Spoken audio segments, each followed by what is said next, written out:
I still remember the smell at a funeral home in Knoxville. Cheap pine cleaner trying to mask the lily that had started to turn.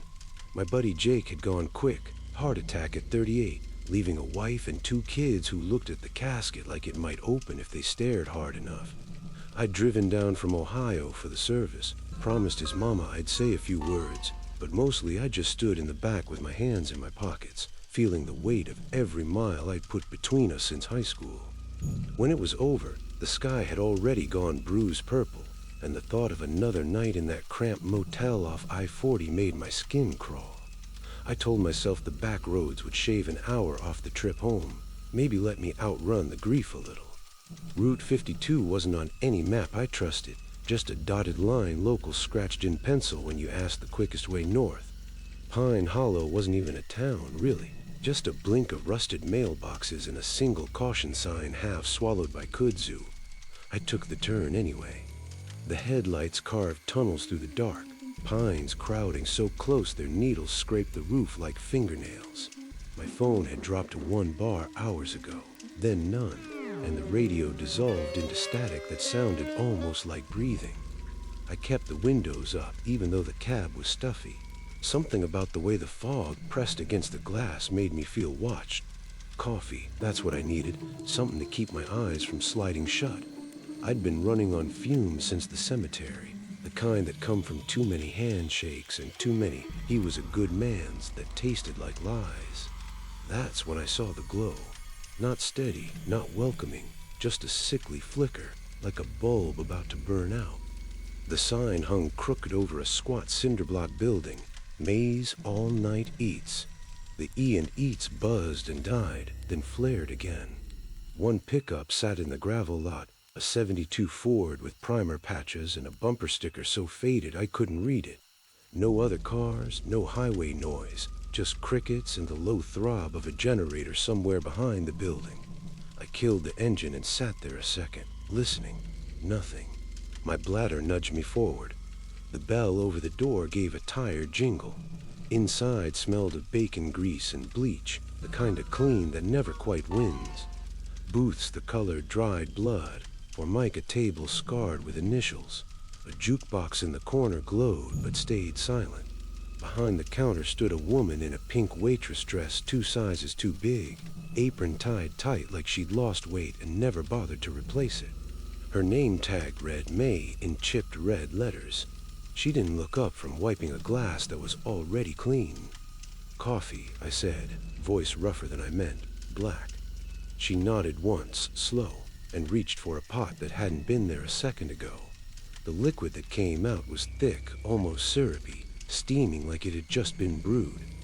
I took the stool closest to the door, habit from years of late-night shifts at the mill. That's when I noticed the old man. He sat 3 stools down, elbows on the counter, staring into a cup that never emptied. Overall, sun-bleached to gray, hands like knotted roots. Every few seconds he muttered numbers, soft, rhythmic, the way some folks count sheep. 47, 12, 91. Not to me, not to May, just ended a coffee. I tried to catch his eye. He didn't blink. May slid my mug across. The ceramic was warm, almost hot, but the handle carried a chill that sank into my palm. $3, she said. Her voice had gravel in it, like she'd smoked since the cradle. I dug out a 5, told her to keep it. She rang an ancient register. It spat out a receipt longer than my arm. When she handed it over, her fingers brushed mine, dry, papery, cold as creek stones in March. I sipped. The coffee tasted like the memory of my grandmother's kitchen after she passed. Burnt sugar, regret, something metallic underneath. Good enough to keep me awake. I glanced at the clock above the pass-through to the kitchen. 2:17 a.m. The second hand wasn't moving. I tapped the face of my watch, same time. Figured both were tired. The old man whispered louder now. 73, 20, 66. May refilled his cup without looking. Steam rose, curled, and for a second I thought it shaped letters, my name maybe. But when I blinked, it was gone. I needed air. Paid or not, something about the room felt smaller, the ceiling lower. I I left the mug half full and stood. "Thanks, May." She met my eyes then, really looked, pupils wide and black, swallowing the brown. "Drive safe," she said. "Road gets hungry this late." The bell jangled again as I stepped outside. The lot was empty. My truck sat alone under the moon, the Ford gone without a sound. I stared at the space where it had been, gravel undisturbed, no tire tracks but mine. The neon sign flickered once, twice, then died.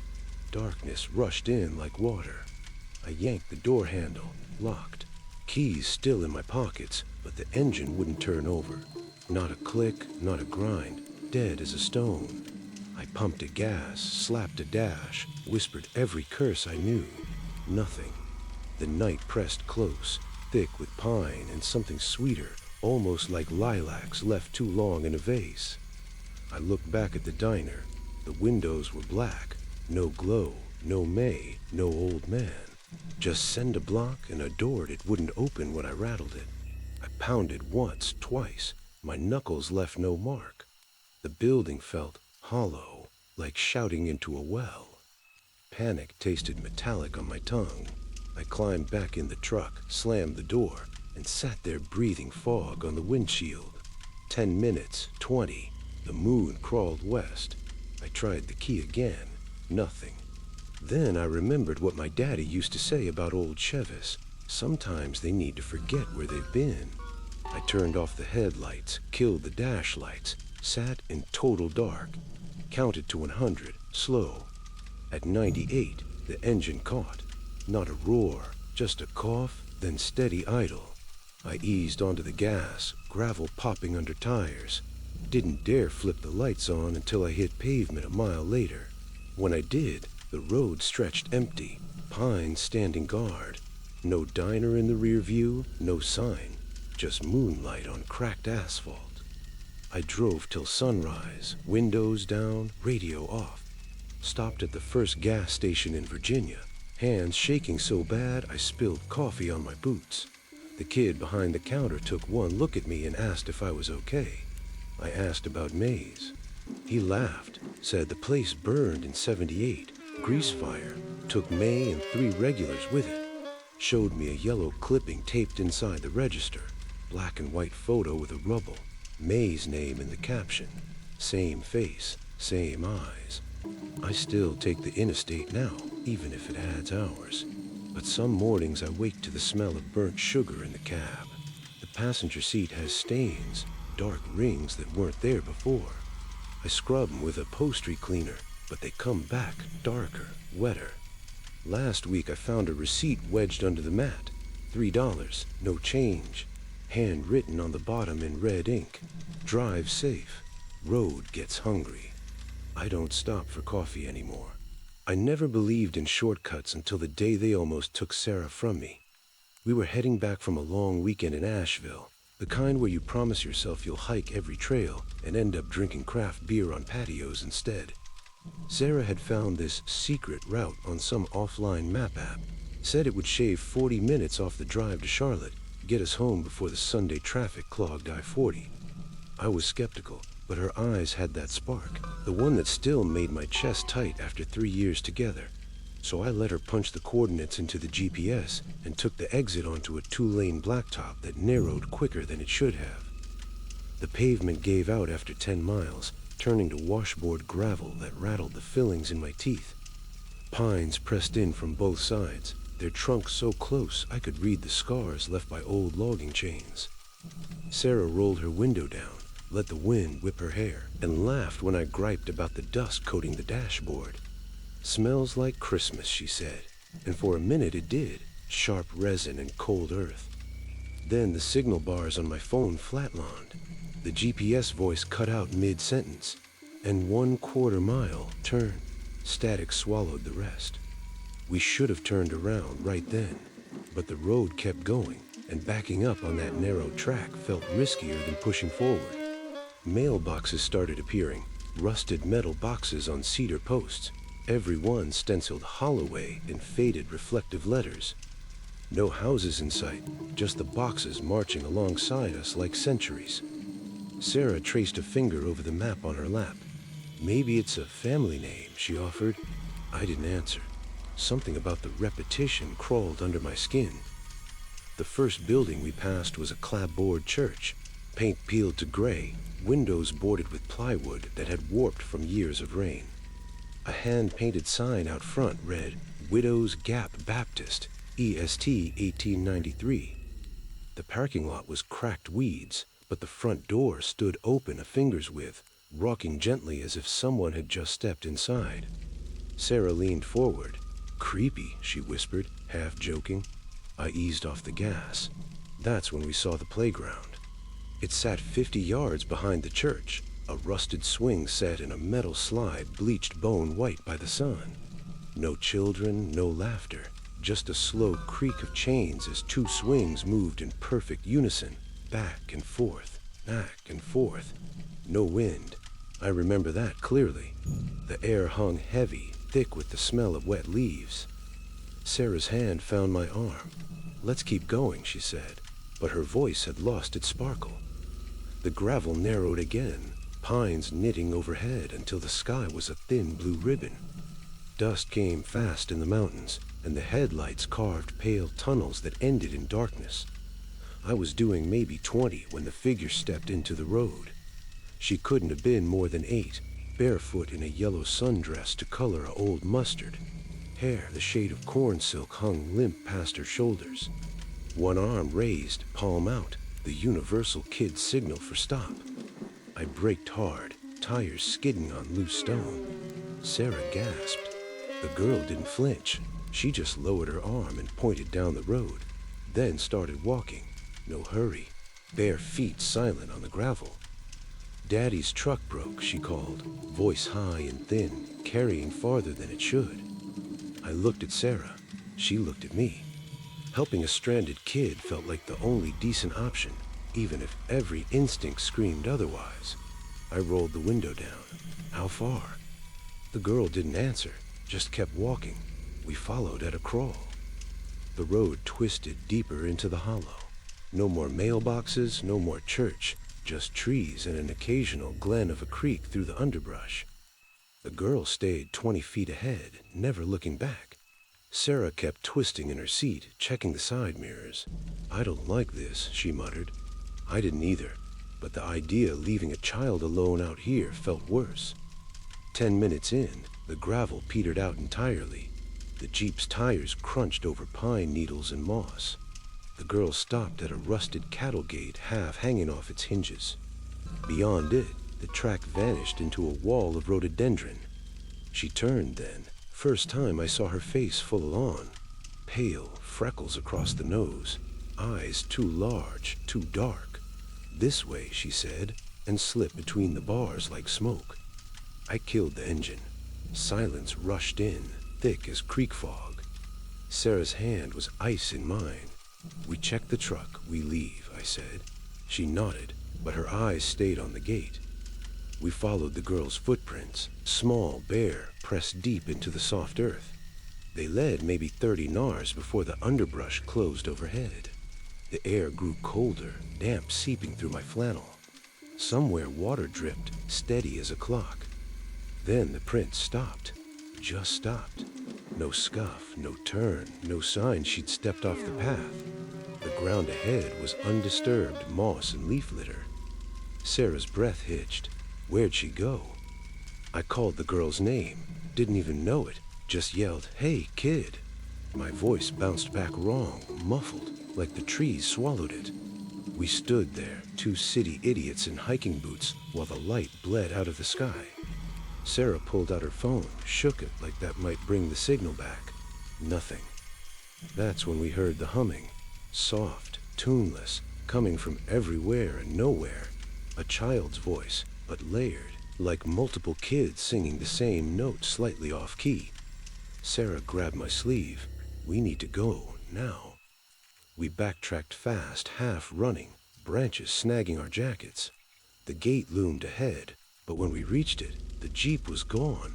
Not moved, gone. The clearing where I'd parked was empty, just a faint depression in the pine needles where the tires had been. Sarah let out a sound I hope I never hear again. We followed our own footprints back toward the road, but the path kept twisting, doubling back on itself. The humming grew louder, closer, threatened through the trees. My flashlight beam jittered across trunks that all looked the same. Sarah started crying, quiet sobs that tore at me worse than screaming. I kept telling her we'd find the road, we'd flag someone down, but the words tasted like lies. Hours, maybe, time lost meaning. The moon rose, thin and sharp, turning everything silver and black. We stumbled into clearance that shouldn't exist, places where the trees formed perfect circles around stumps worn smooth like altars. Once, Sarah swore she saw the yellow dress flitting between trunks, but when I swung the light, there was nothing. Eventually, we broke through onto gravel again. Same road, different section. No church, no playground, just an endless line of Holloway mailboxes. My Jeep sat parked on the shoulder, headlights off, keys still in the ignition. Sarah collapsed against the loot, laughing and crying at once. I checked the back seat. Empty. The doors were locked, exactly how I left them. We drove without speaking, windows up, heat blasting, even though the night wasn't cold. The GPS flickered back to life outside a town called Elk Creek, spitting out directions like nothing had happened. Sarah fell asleep somewhere in Virginia, head against the window, breath fogging the glass. I carried her inside when we got home, tucked her into bed, still wearing her dusty jeans. She didn't stir. I meant to shout her, to burn the clothes, anything to wash the mountain off us. Instead, I opened the closet for a clean shirt and froze. Hanging between my work jackets was the yellow dress, small, child-sized, fabric stiff with dried creek water. It hadn't been there that morning. Sarah swears she's never seen it before. Some nights I wake to the sound of humming, soft, close, coming from inside the walls. The dress is always damp, no matter how many times I wring it out. And sometimes, when Sarah thinks I'm asleep, she sits up in bed and stares at the closet door with eyes too wide, too dark, whispering numbers I can't quite catch. I was running on the kind of tire that makes the highway lines blur into snakes. 3 days straight hauling freight from Memphis to Roanoke, living on truck stop burritos and gas station coffee that tasted like battery acid. The dispatcher had promised this was the last leg before a full 48 off, and I believed him the way you believe a weatherman in July. My old Ford sedan, more rust than paint, started coughing somewhere past the Tennessee line, the fuel gauge needle twitching like it was lying just to mess with me. I'd filled up in Knoxville, swore I had, but the math wouldn't mathin'. The mountains eat miles and spit out hunger. Everybody knows that. Grittsville wasn't on any map I carried, just a name I'd seen on a faded billboard promising last gas 40 miles. The exit ramp curved down into a valley where the pines grew so thick the sky looked bruised. One blinking yellow light, a shuttered textile mill, and a single concrete pad with a hand-painted sign that read, "Cash only, names required," in letters still wet from the afternoon's rain. A single pump glowed under a gooseneck lamp, the kind with the glass globe cracked in a spider web. No prices on the marquee, no credit card reader, just a rusted bell hose that danged when my tires rolled over it. I killed the engine and sat there a second, listening to the tick of cooling metal. The station looked like it had been dropped there in the 50s and forgotten. Peeling Sinclair green, a payphone booth with the cord cut, and a screen door hanging crooked on one hinge. My tank was bone dry. I could smell the fumes. I grabbed my wallet, stepped out in the air thick with creek damp and honeysuckle gone sour. The bell over the door gave a half-hearted jangle. Inside smelled of motor oil and lemon furniture polish, the kind grandmothers used to hide cigarette smoke. Shelves held the usual suspects, stale moon pies, off-brand Vienna sausages, a rack of cassette tapes no one had played since Plimpton was president. Behind the counter stood a man in a navy work shirt. sleeves rolled high enough to show forearms corded like bridge cable. His ball cap, faded orange with a feed store logo, sat low, shadowing everything above the mouth. He didn't look up from the ledger spread open like a Bible. "Pump 1, I said, voice gravelly from disuse. "Fill it with regular." He nodded once, slow, and reached for a pen that looked older than I was. The ledger pages were yellowed, edges soft as cloth. "Name," he said. Not a question. I laughed, the sound flat in the quiet. "It's Cash. Don't need my life story." "Policy," he answered. His voice carried the mountains, slow vowels, consonants worn smooth. I started to argue, but the pump outside clicked on by itself, holes jerking like something alive. The numbers spun too fast to read. I gave him what he wanted. Daniel Ray Carver. Full name, the one my mama only used when I was in deep trouble. He wrote it careful, letters blocky and deliberate. DANIL space RAY space CARVER. Then he underlined it twice. The pen scratched loud in the stillness. When he finished, he tore a carbon copy from beneath, pink paper, same cramped handwriting, and folded it into a square small enough to lose in a pocket. 20 even, he said. I handed over a crumpled bill. He rang an ancient register that spat out a receipt longer than my forearm. The pump outside clicked off. I was turning to leave when he spoke again, softer. "Road's hungry tonight, Daniel Ray. Mind how you feed it." I should have asked what the hell that meant, but the bell was already jangling behind me, and the night air felt cleaner than the inside of that store. I slid behind the wheel, checked the gauge, full, needle steady past F. The receipt was in my shirt pocket. I didn't remember taking it. The on-ramp spit me back onto the 2-lane blacktop, pines crowding close enough to brush the mirrors. I flicked on the radio for company. Static, then a gospel station that dissolved into preacher talk about lost sheep. I switched it off. That's when I noticed the cars.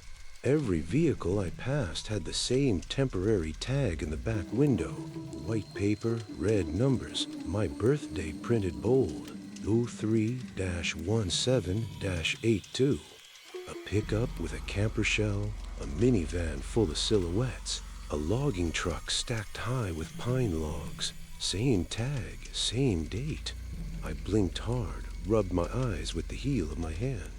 The next mile marker showed I'd gone 5 miles already, but the odometer hadn't budged. My skin started crawling like it does when you walk over a grave. I pulled onto the shoulder, gravel popping under tires, and checked the rear view. Empty road, moonlight washing everything silver. I reached for the glove box to fish out my registration, prove to myself I was just tired. That's when the radio crackled back to life on its own. Repeat, Daniel Ray Carver, age 43, last seen at the Grittsville travel stop off Route 58, driving a 2009 Ford Focus, rust primer on the rear quarter panel. Anyone with information. My blood turned to creek ice. The voice kept talking, height, weight, the scar on my left knee from a childhood bike wreck. I slapped the power button. Silence. Then the voice came from the speakers again, lower, almost conversational. "Check your wipers, Daniel Ray." There was a sheet of paper tucked under the driver's side blade, flapping like a trapped moth. Pink carbon copy, same as the receipt. My name at the top, but now a thick red X crossed it out, ink still wet. Underneath, in handwriting that matched the attendance, "Paid in full." I don't remember starting the car again, just a sudden roar of engine and the smell of scorched rubber as I peeled back onto the highway. The temp tags kept pace, sometimes ahead, sometimes behind, always the same date glowing under passing headlights. I pushed 90 on curves meant for 50, knuckles white on the wheel. The fuel gauge never moved. Somewhere past the North Carolina line, the tag stopped. Just regular plates again, normal people going normal speeds. I pulled into a rest area at dawn, hands shaking so bad I could barely work the coffee machine. A state trooper eyed me like I might bolt, asked if I needed help. I almost told him everything, but the words stuck behind my teeth. How do you explain a full tank that never empties? 3 weeks now. The car starts every morning, gauge glued past full. I avoid back roads, stick to interstates bright with semis and billboards. But some nights, when the moon is thin and the air smells like honeysuckle gone bad, I find pink carbon copies in strange places. Under the welcome mat, taped inside the mailbox, once folded into my work boot. Always the same red X, always my name. I called the Grittsville number once, got a recording that the line had been disconnected since 1996. Google shows nothing but an old geocaching page with a photo at a station boarded up, weeds growing through the pump island. The tank is still full. I haven't put gas in since that night, and I'm afraid to try. Afraid the pump will ask for something worse than a name. Sometimes, when I'm stuck in rush hour traffic, I catch a glimpse of orange in the rear view, an old ball cap, low over the eyes, passenger seat empty but for a ledger riding shotgun. I never look long enough to be sure. The road remembers, you see, and it keeps perfect records. The summer I turned 29, my Uncle Ray died in a VA hospital 2 counties over, and the family sent me to fetch his things from the old home place up near Marrow Fork. Nobody else wanted to drive. Twisty roads, no sales service, and a reputation for swallowing strangers whole. I'd spent childhood summers there, fishing the Tuckasegee with Ray, learning which berries wouldn't kill you and which hollers to avoid after dusk. I figured I owed him one last favor. Loaded my pickup with empty boxes, a thermos of gas station coffee, and the kind of grief that sits heavy on the chest like wet flannel. I left Johnson City around 4, sun already bleeding orange behind the ridges. The GPS routed me onto 107, then spat me out onto a county road that narrowed with every mile. Pines crowded the shoulders, trunks black with pitch, needles whispering against the roof like gossip. I passed the last convenience store, hand-painted sign reading bait and ammo, and watched the pavement frayed into cracked asphalt, then gravel, then dirt. My phone blinked no service and stayed that way. Ray's place was another 20 minutes past the old iron bridge, the one the county condemned back when I was in high school. Locals called it the Marrow Bridge, said the river underneath liked to collect tolls in blood and bone. Fog rolled in thick as cream, swallowing a road whole. I eased to speed down the 30, high beams carving tunnels that collapsed behind me. The bridge appeared sudden, a rusted lattice of girders and planks, reflectors long gone dark. 2 sawhorses blocked the near end, orange signs flapping, bridge closed, do not cross. I idled there, engine ticking, wipers smearing mist across the windshield. The planks looked solid enough, pressure-treated pine laid fresh since the last flood. No barricade tape, no fresh graffiti, just the signs and the fog and the low growl of water far below. I should have turned around, but Ray's ashes were waiting in a cardboard box on his kitchen table, and the thought of leaving them another night felt worse than any warning. I nudged the truck forward, tires thumping over the first board. The bridge swayed, just a breath, the way old structures do when they remember they're tired. I kept it steady, 15 miles an hour, hands loose on the wheel like Ray taught me. Halfway across, the fog pressed against the windows, thick enough to scoop with a spoon. That's when the handprints started. They bloomed on the inside of the windshield, small, pale, fingers played like starfish. 1, then 3, then a dozen, sliding downward slow, leaving streaks of river water that smelled of mud and iron. I jerked the wheel, heart slamming against ribs. The prints kept coming, overlapping, some child-sized, some too long to be human. The glass fogged from the inside out, breath I wasn't giving. I rolled the window down, cold air rushed in, carrying the stink of creek rot and wet stone. The prints followed the glass down into the door panel, leaving smears that wouldn't wipe away. The radio, dead for miles, crackled to life on its own. Static first, then voices, layered, overlapping, like a crowd whispering at a funeral. They spoke in unison, soft but clear. 123 Willow Lane, apartment 2B. My childhood address, the one Ray used to send birthday cards with $5 bills tucked inside. The numbers repeated, slower each time, until the words blurred into a hum that vibrated in my teeth. I slapped the power button. The voices kept coming, leaking from the vents, the glove box, the cup holders. I floored it. The truck lurched, boards groaning under the weight. The fog parted just enough to show the far end of a bridge, pavement, solid ground. A mailbox with Ray's last name stenciled in reflective tape. Then the planks ended, not crumbled, not broken, just gone.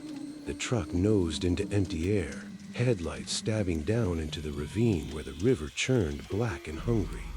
I had time for one curse before the fall. But I didn't fall.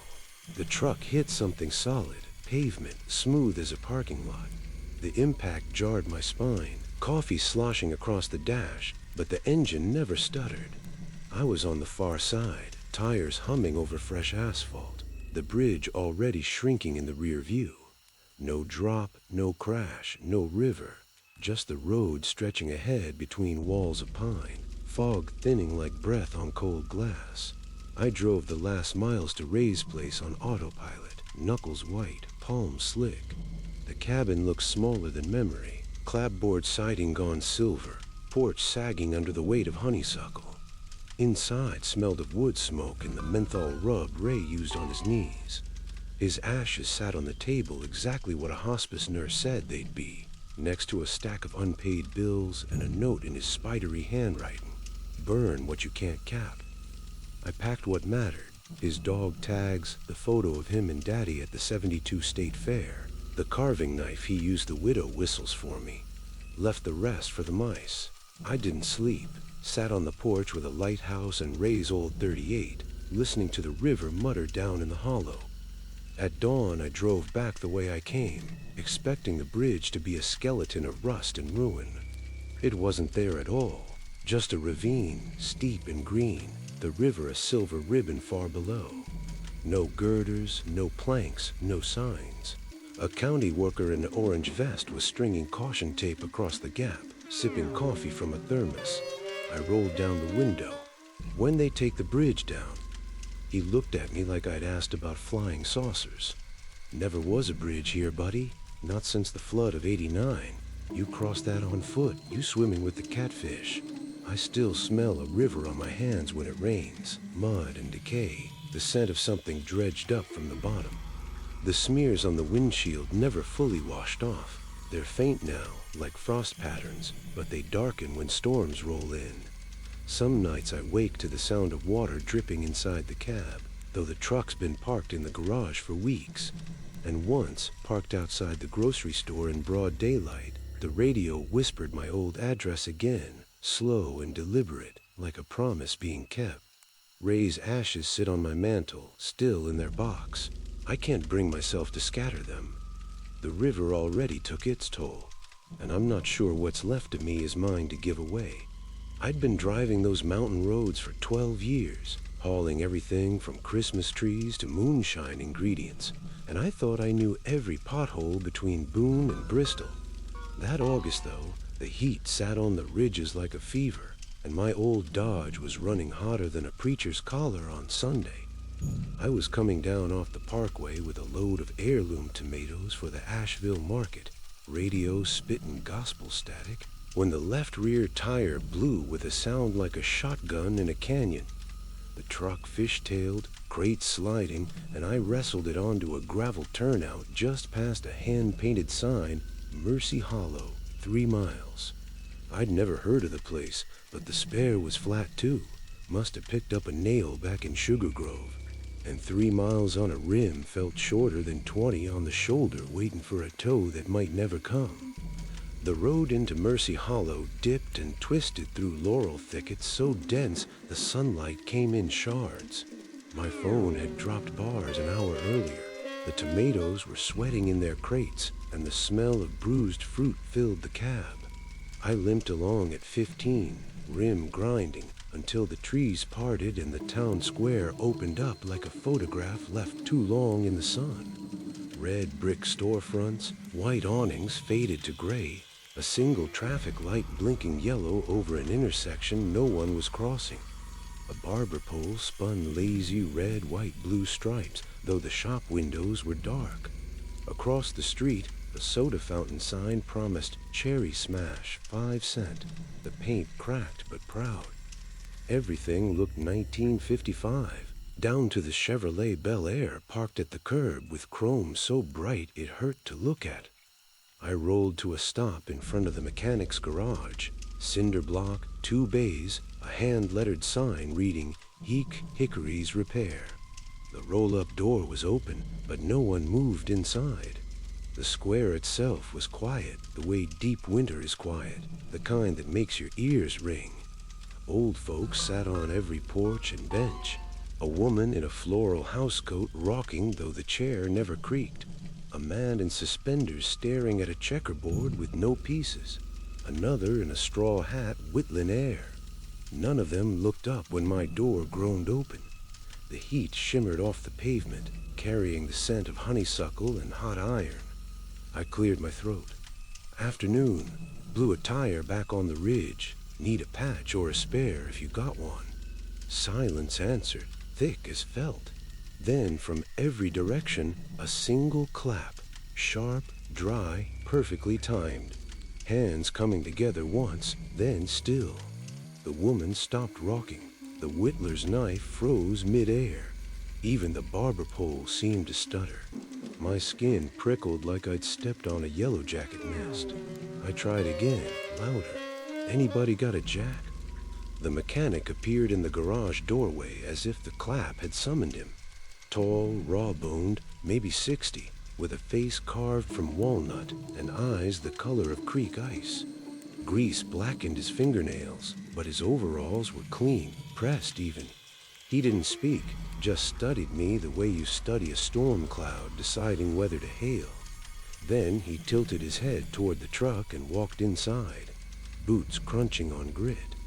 The garage smelled of rubber and penetrating oil, fluorescent tubes humming overhead. My truck rolled in easy on the hydraulic lift, the blown tire spinning slow. Hickory worked without hurry, pried the tire, found the nail, patched it with the steady hands of a man who'd done it 10,000 times. I offered cash. He waved it off. When he lowered the truck, he leaned close enough I smelled wintergreen on his breath. "Leave before the second clap," he whispered, voice like gravel under boots. "Don't look back." I wanted to ask what the hell that meant, but the words stuck. His eyes held mine a second longer than comfortable. Then he turned away, wiping hands on a rag that never got cleaner. I climbed in, engine coughed into life, and eased toward the square. The old folks hadn't moved, but every head turned slow, tracking me like owls. The traffic light blinked yellow, yellow, yellow. I rolled through, tires humming on warm brick.